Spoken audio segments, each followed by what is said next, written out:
That original Led Zeppelin concert movie, The Song Remains the Same, Jimmy Page plays his Les Paul with a violin bow, and of course he's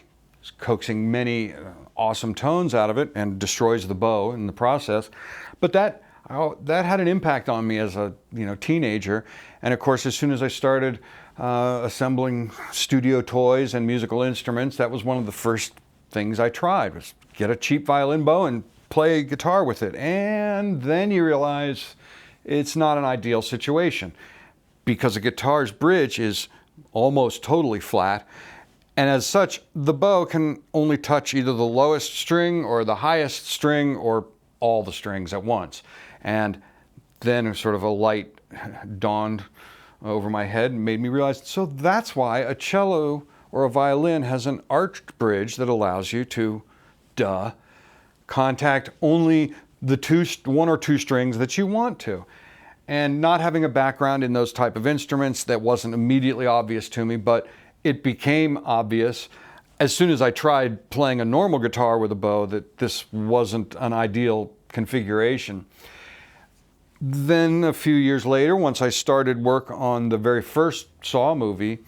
I had a Gibson double neck sit-down steel guitar. Not a pedal steel, but it sort of looks like one, with two necks with I think 10 strings each. And I created a lot of the tones in the first Saw movie using Ebows and a violin bow on that instrument, processing it through many of the same pedals and the same techniques that I now use with the GUITARVIOL.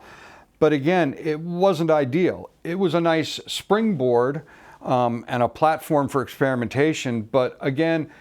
it reinforced my desire to have an instrument that was more correctly suited to being played with a bow. So when I discovered that such a thing as a GUITARVIOL existed, and that it was designed specifically to allow the type of articulations that are appropriate and necessary when playing with a bow, then for me, even though I can't play cello and can barely play guitar, I knew that this was going to be a no-brainer purchase, because it would allow me to use some of the techniques that I could see other people using as they played bowed instruments, but it would let me experiment with those sonic landscapes in my own little